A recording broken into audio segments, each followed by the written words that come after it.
اچھا جی، السلام علیکم۔ آج ہمارا سبق ہے 10th کلاس کا دام جماعت کا پہلا سبق ہے پروفیسر مرزا محمد سعید۔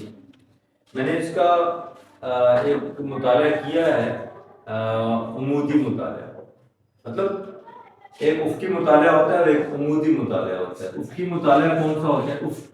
افقی لائن کسے کہتے ہیں؟ جہاں پہ سورج غروب ہوتا ہے تو یہاں پہ جب آپ کھڑے ہو کے ڈوبتے ہوئے سورج کو دیکھتے ہیں تو وہ لال ہوتا ہے، اسے افق کہتے ہیں۔ تو جو زمین کے پیرلل، زمین کے متوازی جو لائن ہوتی ہے اسے افقی کہتے ہیں، اور جو زمین کے اپوزٹ، جو زمین کے اوپر 90 کا زاویہ بنائے اسے عمودی کہتے ہیں۔ ٹھیک ہے، تو میں یہ گزارش کر رہا تھا کہ میں نے اس سبق کا عمودی مطالعہ کیا ہے، یعنی میں نے اس کی سطروں کا ایسے مطالعہ نہیں کیا بلکہ یوں اوپر سے تھوڑا تھوڑا دیکھا ہے کہ اس میں کیا بات ہے۔ تو آج کے سبق میں پروفیسر مرزا محمد سعید والے مجھے یوں لگ رہا ہے جیسے یہ سبق کسی شخص کی وفات پہ لکھا گیا اور پھر اس کی محاسن اور اس کی خوبیاں اس شخص کی بیان کی گئی ہیں۔ تو آج ہم پڑھتے ہیں۔ صبح اخباروں میں یہ خبر پڑھ کر دل دھک سے رہ گیا کہ پروفیسر مرزا محمد سعید کا آج سوئم ہے۔ سوئم کسے کہتے ہیں؟ سوئم کسے کہتے ہیں؟ تیسری جماعت کو کیا کہتے ہیں؟ اب پینسل رکھ دیں، کاپی رکھ دیں، کہیں چھوڑ دیں، میں پڑھا رہا ہوں۔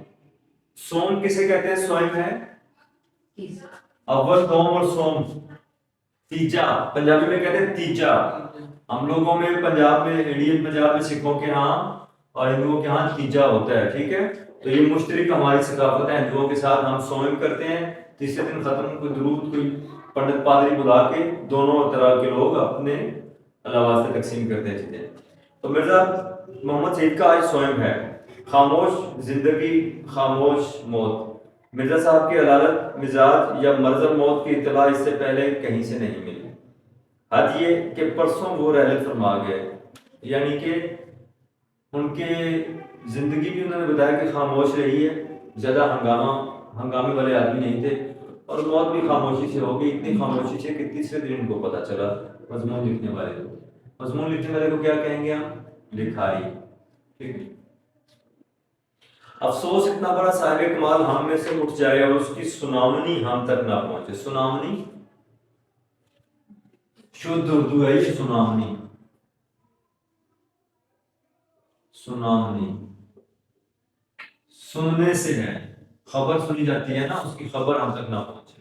اتنا بڑا آدمی ہم میں سے اٹھ جائے اور اس کی سناونی، سناونی یہ دیکھ لو، یہ میں پوچھوں گا آپ سے کیسے لکھنا ہے، سناؤ اور نی، ان کی سناونی ہم تک نہ، یہ نئی ہے۔ ٹھیک ہے، اور سناؤ کے حمزہ کو اوپر سے ہم مٹا دیں گے، اب یہ سناونی ہو گئی۔ ٹھیک ہے، ورنہ سناونی ہو جاتا، اب یہ سناونی ہے، سناونی۔ کتنے بے خبر ہیں ہم لوگ، زندہ قوموں کا یہ شعار نہیں ہوتا کہ اپنے اہل کمال سے غافل ہو جائیں۔ زندہ قوموں کا یہ شعار عادت، شعار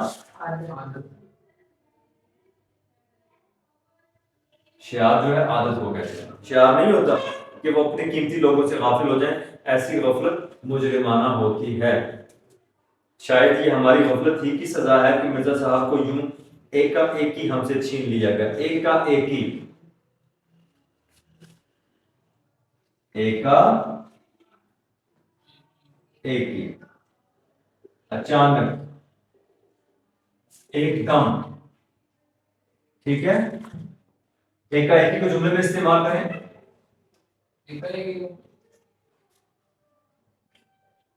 ہر بندہ یہاں سے ایک لفظ چن لے، اس کو جملے میں استعمال کرے گا۔ ہاں جی، ایک کا ایک ہی کو آپ استعمال کریں، آئی کو آپ استعمال کریں، ایک کا ایک ہی کو۔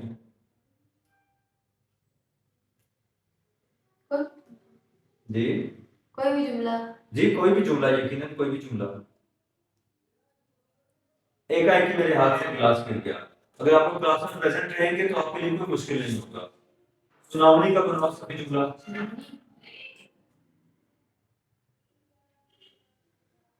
اس کے بعد سناونی کو سمجھ میں آئی، اس کی بات سناونی کو سمجھ میں آئی، سننے والے کو نہیں بیٹا، سناونی سننے والے کو نہیں کہتے ہیں، سناونی خبر کو کہتے ہیں۔ تو سناونی ہے کہ انڈیا پاکستان کا میچ ہونے والا ہے، کتنا آسان جملہ ہے۔ ہاں جی شعار، شعار کا کیا مطلب تھا؟ عادت. ہمیں سچ بولنا اپنا شعار بنا لینا چاہیے. ٹھیک ہے، تھوڑا سا میرے ساتھ چلیں آپ میرے ساتھ چلیں، میں کھڑا کرنا شروع کر دوں گا آپ کو، اور یہ لائیو بھی جائے گا. ٹھیک ہے، پنشمنٹ آپ کی یوٹیوب پہ لائیو بھی جائے گی. اچھا، تو مرزا صاحب کو یوں ایک ہے کہ ہم سے چھین لیا گیا. عالم کی موت ہوتی ہے. واہ، عالم کی موت ہوتی ہے. عالم ایک ہوتا ہے عالم، ایک ہوتا ہے عالم. میرے خیال میں بہت سے علوم کا ماہر جو آدمی ہوتا ہے اسے عالم کہتے ہیں. ٹھیک ہے، جملوں میں استعمال کرواؤں گا میں. عالم کہتے ہیں دنیا، ایک جہان. تو عالم کی موت، انٹلیکچوئل کی موت ایک جہان کی موت ہوتی ہے. ایک انٹلیکچوئل جب جاتا ہے تو دنیا میں ایک بہت بڑی فوتگی ہو جاتی ہے. بیٹا آپ کیا کر رہے ہیں؟ وہ یہ کہہ رہے ہیں کہ ابھی ہمیں اس کا اندازہ نہیں ہو سکتا کہ مرزا صاحب کے جانے سے ہمیں یعنی اردو کی دنیا کو کتنا بڑا نقصان پہنچا ہے. ٹھیک ہے، اب ان کی عدم موجودگی میں رہ کر ہمیں ان کی یاد دلائے گی. اب ان کی عدم موجودگی رہ کر ہمیں ان کی یاد دلائے گی، کر ہمیں ان کی یاد دلائے گی. اور وقت کے ساتھ ان کی جدائی کا گھاؤ بڑھتا چلا جائے گا. گھاؤ، زخم بولے، سب بولے زخم نہیں بولنا. ٹھیک ہے، شاباش. مرزا صاحب بہت ہی خاموش کام کرنے والوں میں سے تھے، یعنی اتنے خاموش کہ خود ان کے زمانے کے اکثر لوگ بھی ان کے علمی اور ادبی کارناموں سے واقف نہیں ہوئے. دراصل خود مرزا صاحب شہرت سے گھبراتے تھے اور پبلک پلیٹ فارم پر آنا پسند نہیں کرتے تھے. کام کرتے تھے ستائش کی تمنا اور صلے کی پرواہ سے بے نیاز ہو کر. یہ کوئی نہایت اہم آدمی ہے، اور یہ انسانی ایک تخلیق کار کے لیے یہ سب سے اہم عادت ہوتی ہے. اگر وہ یہ عادت اپناتا ہے تو تھوڑا سا مشکل ہے. اگر اسے یہ عادت اپنانی نہیں پڑتی بلکہ اس کے اندر بلٹ ان موجود ہے تو پھر یہ تخلیق کے لیے بہت اچھا ہے. اس فرد کے لیے اچھا نہیں ہوگا، اس کو پروجیکشن نہیں ملے گی، اس کو سرکاری ایوارڈ نہیں ملیں گے، اس کے بچے ذرا مشکل میں رہیں گے. لیکن وہ جم کر لگ کر اپنی تخلیق کرے گا کسی بھی قسم کی جانبداری سے ماورا ہو کر، دور ہو کر. اس کے اوپر معاش کا، شہرت کا، کسی سے رشوت کا، کسی سفارش کا، کسی ٹی وی کے پروگرام کا، کسی پاور کا، اس کے اوپر مغناطیس اثر انداز نہیں ہوگا. اس کے اوپر ایک ہی مغناطیس لگا ہوگا، وہ ہوگا تخلیق کا.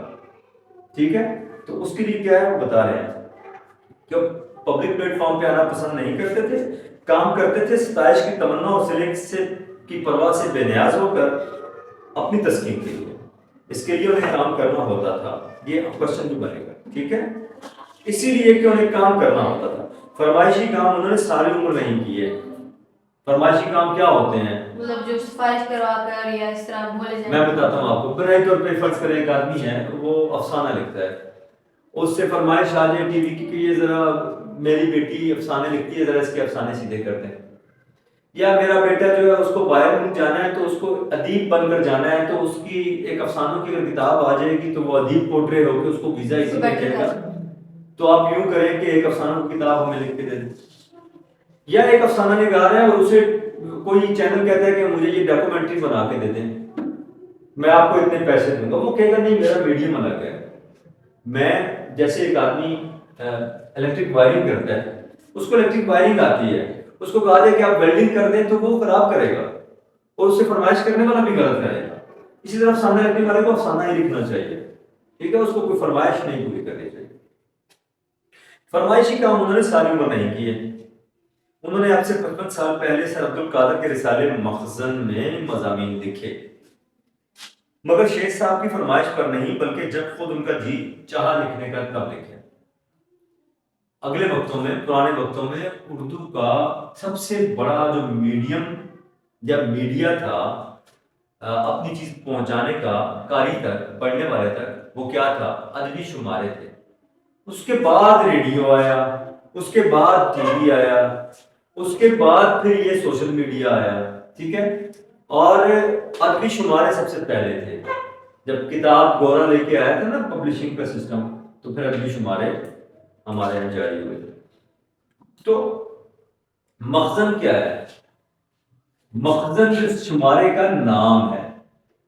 ٹھیک ہے، میرے خیال میں یہ ماخذ سے ہے، مجھے کنفرم معلوم نہیں ہے، لیکن یہ مخزن ماخذ سے ہے، یہ کوئی چیز نکلنے کی جگہ.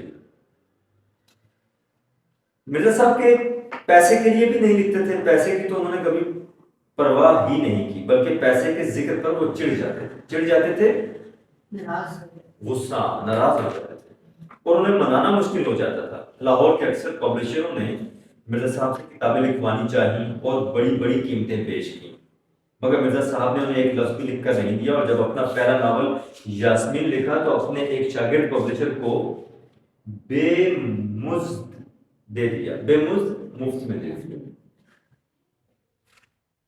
بغیر کسی منافع. اس کے کچھ عرصہ بعد دوسرا ناول خواب ہستی لکھا، اس سے بھی بغیر کچھ لیے دیے چھپوا دیا. ایک پبلشر صاحب لاہور سے دلی محض اس غرض سے آئے کہ مرزا صاحب سے ناول لکھوائیں گے. میں نے انہیں سمجھایا کہ مرزا صاحب نہیں لکھیں گے، مگر وہ بڑے بڑے مصنفوں کو خرید چکے تھے. نہ مانے، پبلشر خریدتا ہے نا. سنگ میل جو ہے اس کے مستنصر حسین دارا کو خریدا ہوا ہے نا، مستنصر حسین دارا کے ہر ناول سنگ میل چھاپتے ہیں.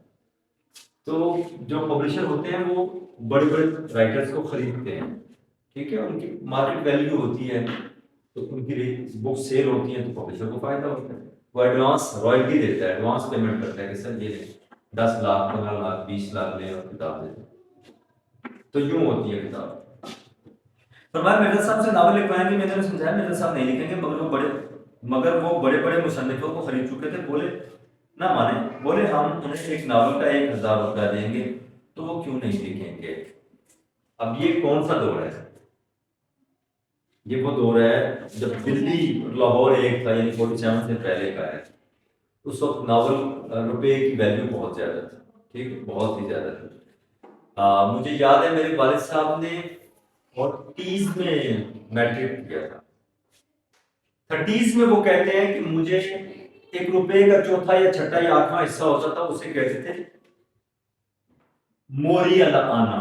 موری آنا سوراخ ہوتا تھا اس سکے میں. ٹھیک ہے، اس سکے کا ابا جی بتاتے ہیں، دیکھنا اس سکے کی ورث کیا تھی. یہ سکہ تھا، روپیہ نہیں تھا، یہ روپے سے بہت کم تھا. اس سکے کو ابا جی لے کے جاتے تھے اسکول کے کینٹین والے کے پاس. سردار جی تھے، سکھ تھے راولپنڈی میں. تو سردار جی کیا کرتے تھے کہ یہ جو قمیض ہوتی تھی نا، اس دور میں بچے قمیضیں لمبی لمبی پہنتے تھے، کیونکہ غربت ہوتی تھی، نیچے شلواریں پہننے کا رواج نہیں ہوتا تھا. ٹھیک ہے، قمیضیں ہوتی تھی لمبی لمبی، پاؤں میں جوتے بھی بعض اوقات نہیں ہوتے تھے. تو ان کے 3 دوست تھے. ان 3 دوستوں کے اندر نا یہاں پہ ان کی اس میں دامن میں 3 یہ لپ، اسے اردو میں اس کو کیا کہیں گے نہیں یاد، پر پنجابی میں سے لپ کہتے ہیں. 3 لپیں بھر کے وہ پھینکتا تھا چنے کی، بھنے ہوئے چنے یا مونگ پھلی. اور وہ کہتے تھے چونگے بھی سانو گوڑ دیاں روڑیاں دے دو. تو وہ جھونگے میں مفت میں ان کو 2 روڑیاں ہر 3 بندوں کو ملتی تھیں. 3 لپیں چنے یا مونگ پھلی مکس، اور ساتھ میں 2 روڑیاں گڑ کی. اور پھر سب سے اہم مزے کی بات کہ ان 3 بندوں کو یہ سامان 8 دن ملا کرتا تھا اس 1 روپے، اس موری والے روپے کے چکر. ٹھیک ہے، تو روپے کی یہ ورث. تو وہ کہتے ہیں کہ میں 1000 روپیہ دوں گا. وہ کیوں نہیں دے گا؟ یہ وہ زمانہ تھا کہ 200-250 روپے میں اچھا خاصا ناول پبلشر کو مل جاتا تھا. چنانچہ مجھے اپنے ساتھ لے کر مرزا صاحب کی خدمت میں حاضر ہوئے. میں نے تعارف کروایا. مرزا صاحب کا ماتھا ٹھنکا چونکے، ذرا محتاط ہوئے. ٹھیک ہے، پبلشر صاحب نے چھوٹتے ہی ناول لکھنے کی فرمائش کی. مرزا صاحب بڑے ٹھنڈے مزاج کے آدمی تھے. بولے آپ میرے ناول کے 5000 دے دیں گے، 10,000 دے دیں گے؟ مجھے یہ منظور نہیں. آپ میرے ناول کے 5000 دے دیں گے، 10,000 دے دیں گے، مجھے یہ منظور نہیں ہے کہ جو کام کر رہا ہوں اسے چھوڑ کر آپ کے لیے ناول لکھوں. یہ ہوتی ہے تخلیق کے ساتھ سیکورٹی، ایک تخلیق کار کی ضرورت ہے. 5-10 ہزار کی بات سن کر پبلشر صاحب کی سٹی گم ہو گئی اور 2-4 منٹ پہلو بدل کر رخصت چاہیے. مرزا صاحب اس زمانے میں اپنی مارکت الآراء کتاب مذہب اور باطنیت لکھ رہے تھے. مذہب کے بارے میں آپ کیا جانتے ہیں؟ مذہب کیا ہے؟ مذہب کیا ہے بیٹا؟ جی دین ہے. بتائیں نا بالکل. باطنیت کیا ہے؟ مذہب تو ہو گیا، باطنیت کیا ہے؟ یہ کیا ہے؟ دور کرنے والا بات. وہ اچھا خیال ہے، باطن ہوتا ہے. یہ باطن سے ہے، ظاہر اور باطن. باطن کہتے ہیں اندر، مذہب اور اندر کی ذات. مذہب اور ذات کیا ہے؟ باطنیت، اندر کی دنیا. تو ان دنوں وہ کتاب لکھتے تھے مذہب اور باطنیت، جسے مکمل ہونے کے بعد ان کے دوست پروفیسر تاجر نجیب آبادی ان سے لے گئے اور لاہور سے وہ کتاب شائع ہوئی. مرزا صاحب کا یہی صرف ایک علمی کارنامہ ہے، مگر ایسا کارنامہ کہ اردو کی اگر 100 عمدہ کتابیں چھانٹی جائیں گی تو ان میں مذہب اور باطنیت کو ضرور شریک کرنا پڑے گا. اس کا مطلب یہ ہے کہ یہ کتاب میں نے بھی نہیں پڑھی اور میں ان کے بارے میں واقعی نہیں جانتا. میں مرزا محمد صاحب صاحب کے بارے میں نہیں جانتا. مرزا صاحب دلی کے شرفا شریف کی جمع ہے. شرفا کے ایک متمول خاندان کے چشم و چراغ تھے. متمول کھاتے پیتے. متمول دیکھیں کیسے لکھیں گے، یہ دیکھ لیں. متمول بولیں، متمول نہیں بولنا ہے اس کو کسی نے، ٹھیک ہے. متمول کھاتے پیتے امیر. دلی کے شریف خاندان کے ایک متمول خاندان سے تھے. طرح بیرم خان سے آگے بڑھ کر ایک راستہ سیدھے ہاتھ کو مڑ جاتا ہے. اب یہ دلی کا وہ بتا ہے. طرح بیرم خان سے آگے بڑھ کر ایک راستہ سیدھے ہاتھ کو مڑ جاتا ہے اور اسی کی نکڑ پر مرزا صاحب کا آبائی مکان تھا. اس علاقے میں سر سید احمد خان کا قدیم مکان بھی تھا. سر سید سے بھی مرزا صاحب کی عزیز داری تعلق داری تھی. اور منشی ذکاء اللہ سے بھی ان کی قرابت داری ہو گئی تھی. منشی ذکاء اللہ سے بھی قرابت داری ہو گئی تھی، یعنی منشی ذکاء اللہ سے کوئی رشتہ طے ہو گیا تھا، کوئی ان کی بھانجی بھتیجی بیٹا کوئی آپس میں. 50-60 سال پہلے دلی کے مسلم شرفا میں انگریزی تعلیم کو اچھی نظروں سے نہیں دیکھا جاتا تھا، مگر سر سید نے مسلمانوں کے اس غلط نظریے کی بہت کچھ اصلاح کر دی تھی. اصلاح درستی.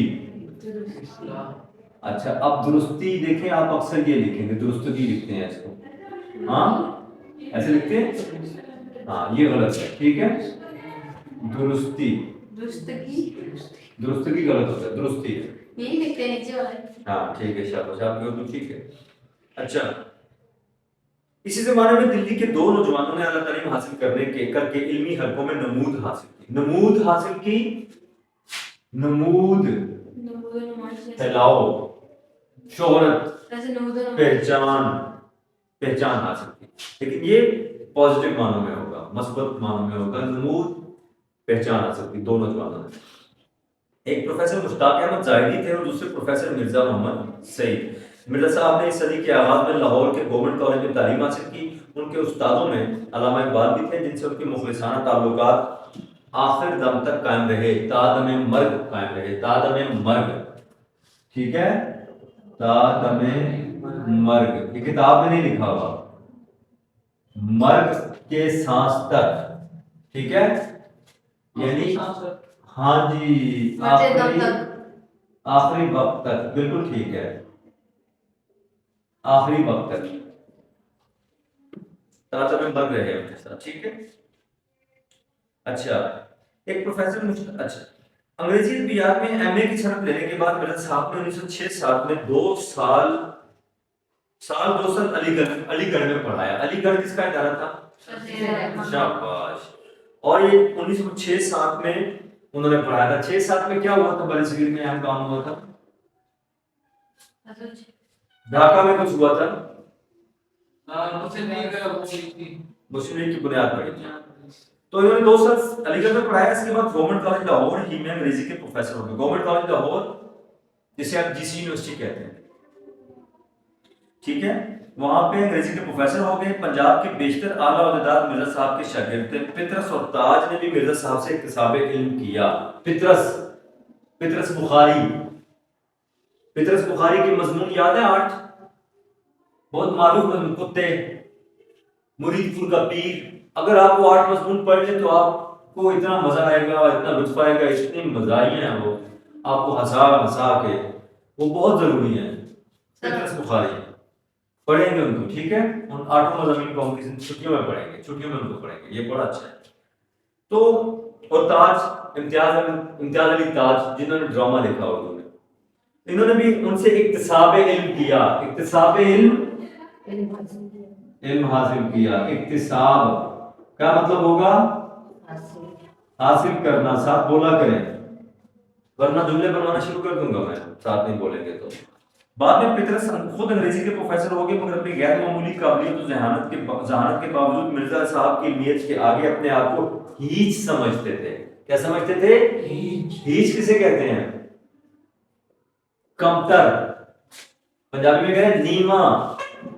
نیما ہو کے واگ دریا دیا پانی ہے. نیما, نیچا, کمتر. جیسے کہنا نہیں چاہیے بٹ تھوڑا سا اگر آپ یہاں پہ سر آتے ہیں اور میں آپ کا شاگرد بنتا ہوں تو میں آپ سے نہیں چھوں گا نا, تھوڑا سا نیچے ہوں گا نا, کیونکہ آپ سر پڑھا رہے ہیں. تو یہ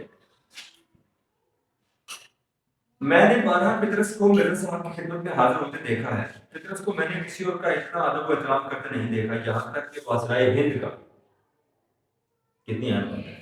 پطرس کے سلسلے میں ایک دلچسپ واقعات یاد آ گئی. پطرس آل انڈیا ریڈیو کے ڈائریکٹر جنرل ہو گئے تھے, مگر پرانے دوستوں سے رسم و راہ میں ذرا بھی فرق نہ آنے پایا تھا. مرزا صاحب کو انہوں نے کسی نہ کسی طرح آمادہ کر لیا تھا کہ ریڈیو سے کبھی کبھی تقریر نشر کیا کرے. 2 تقریروں کے بعد مرزا صاحب نے کانٹریکٹ کے واپس کرنے شروع کر دیے. شدہ بات پطرس تک پہنچ گئی. شدہ بات چلتے چلتے کچھ بات.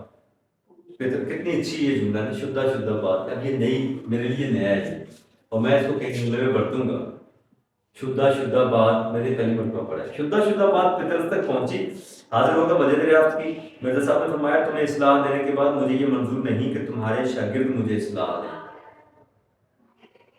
مرزا صاحب نے فرمایا کہ پطرس تمہیں اصلاح دینے کے بعد مجھے یہ منظور نہیں کہ تمہارے شاگرد اٹھ کر مجھے اصلاح دیں. پطرس نے بڑی معذرت کی, مگر مرزا صاحب آئندہ تقریر نشر کرنے کے لیے آمادہ نہیں ہوئے. اگلے دن دفتر میں قیامت آ گئی. پورے اسٹاف کو جمع کر کے انہوں نے براڈ کاسٹنگ کے حسن اخلاق پر ایک طویل لیکچر دیا. بات تو کھل گئی تھی. اسٹیشن ڈائریکٹر نے تقریروں کے انچارج کو بلا کر کہا اگر اپنی خیر چاہتے ہو تو مرزا صاحب کو منا کر لاؤ. اس کو معلوم نہیں تھا کہ مرزا صاحب پطرس کے استاد ہیں. حسب دستور اپنی کارروائی دکھانے کے لیے اس نے ان کے مصوبے میں 2 ایک فقرے نکال دیے تھے. ان فکروں کا نکالنا اس کا نوکری سے نکالے جانے کا پیش خیمہ ہو گیا. بھاگا ہوا مرزا صاحب کی خدمت میں حاضر ہوا, معافی مانگی, ہاتھ جوڑے. مرزا صاحب نے ہمارے بولا تو حضرت میری نوکری گئی, بال بچے بھوکے مریں گے اور آپ کو دعا دیں گے. مرزا صاحب کے کان کھڑے ہوئے, بولے یہ تو میں نہیں چاہتا. اس نے کہا اگر آپ یہ نہیں چاہتے تو اس کانٹریکٹ پر دستخط کیجیے. مرزا صاحب نے فوراً دستخط کر دیے. اچھا آدمی تھا. جنگ کے زمانے میں اس نے اتفاق سے دلی میں لاہور کے بیشتر ادیب اور شاعر ریڈیو میں یا دوسرے سرکاری محکموں میں جمع ہو گئے تھے. پطرس کی تحریک پر ایک محدود ادبی حلقہ قائم کیا گیا جس میں ڈاکٹر تاثیر فیض احمد فیض, اگر ڈاکٹر تاثیر ہیں تو یہ ڈاکٹر ایم ڈی تاثیر نہ, جو سلمان تاثیر کے والد صاحب ہیں. ڈاکٹر تاثیر فیض احمد فیض, حامد علی خان, حمید احمد خان, چراغ حسن حسرت, محمود نظامی, غلام عباس, انصار ناصری وغیرہ شریک کیے گئے تھے. ہر مہینے اس کا ایک اجلاس ہوتا تھا, کبھی پطرس کے گھر پر اور کبھی ڈاکٹر تاثیر کے گھر پر. یہ بڑے ایک کوشچن آ سکتا ہے ڈاکٹر تاثیر کے گھر پر. اس میں ایک مقالہ کسی ادبی موضوع میں پڑھا جاتا اور اس پر گفتگو ہوتی. مقالہ کسے کہتے ہیں؟ مقالہ, منہ کالا نہیں, مقالہ. تھیسس, کسی موضوع کے اوپر ڈیٹیل بریف سے ایک بڑا لمبا چوڑا مضمون, ٹھیک ہے, تو وہ پڑھا جاتا, اس کے اوپر تنقید ہوتی, گفتگو ہوتی تھی. اچھا, ایک جلسے میں محمود نظامی نے مقالہ پڑھا. اس میں مرزا صاحب بھی تشریف لائے تھے. ڈاکٹر تاثیر نے گفتگو کا آغاز کیا. پطرس خاموش رہے. مرزا صاحب سے درخواست کی کہ کچھ فرمائیں. مرزا صاحب بحث مباحثے کو ناپسند کرتے تھے, اس لیے بڑی محتاط رائے دیتے تھے. انداز کچھ ایسا ہوتا تھا, نہیں یہ بات نہیں, مگر خیر ایسا بھی ہوتا ہے. پطرس کو شوخی سوچی, فیض کو اشارہ کیا. وہ مرزا صاحب سے زیادہ واقف نہیں تھے. بات کاٹ کر فوراً شروع ہو گئے. یہ تو آپ کو معلوم ہی ہوگا کہ رومی تہذیب یونانی تہذیب کے بعد ہو گئی. اتنا تم کا کہنا اور مرزا صاحب کا جلال میں آنا. جی ہاں, میں یہ جانتا ہوں اور یہ بھی جانتا ہوں کہ پرانی تہذیبوں کی تاریخ کا ایک دریا تھا کہ امڑتا چلا ہے.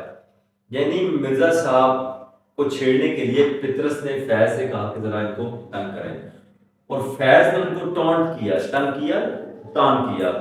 اتنا تو آپ کو معلوم ہی ہوگا کہ رومی تہذیب یونانی تہذیب کے بعد ہوئی، یہ تو آپ کو بھی معلوم ہوگا نا، روم تو بہت بعد کی بات ہے نا، جو یونانی تہذیب کی بہت پہلے تھی، ٹیکسلا سے بھی پہلے، مطلب 2500 4000 سال کی تھی، 2500 سال تو تھی۔ اب یہ بات جب مرزا سعید کو کہے گی تو وہ تو استاد تھا، تو اسے تو تکلیف ہوئی، تو پھر جو اس نے انسانی تاریخ کے وہ دریا، علم کے دریا بہائے، دیکھنا پرانی تہذیبوں کی تاریخ کا ایک دریا تھا کہ امڑا چلا آتا تھا۔ اس دن بھی مجھے اندازہ ہوا کہ مرزا صاحب کے سینے میں علم کی کتنی دولت بھری ہے۔ فیض پشیمانی سے بار بار مرزا صاحب کی طرف دیکھتے تھے، پطرس دل میں ہنس رہے تھے کہ دیکھا اسے کہتے ہیں علم کا سمندر۔ ہم سب دم بخود ساکت بیٹھے، دم بخود، دم سانس کو اپنے بخود لے کے روک کے، سانس دم، ابھی ہم نے پڑھا تا سانس، دم دم بخود، خود کے اندر سانس روک کے ساکت بیٹھے تھے۔ مرزا صاحب کو آنکھیں پھاڑے دیکھ رہے تھے۔ پطرس نے مرزا صاحب کا جلال ختم کرنے کے لیے فوراً چائے کا سامان رکھوانا شروع کر دیا اور خدا خدا کر کے مرزا صاحب کا جلال رفع ہوا، فرغ ہوا، فرغ لفظ یہ سیم مطلب ہے، چلا گیا، ٹھیک ہے۔ یہ جملہ، یہ لفظ میں آپ سے پوچھوں گا، فرغ ہوا، بناؤ جملے میں اس کو استعمال کرو، فرغ کو، رفع ہوا کو نہیں۔ میں نے پیراڈول کی گولی لی تو میرے سر کا درد فرغ ہوا، میرے سر کا درد رفع ہوا، میرے سر کا درد چلا گیا، میرے سر کا درد مر گیا، ٹھیک ہے، پیراڈول کی گولی سے، تو فرغ ہوا بھی سیم مطلب ہے۔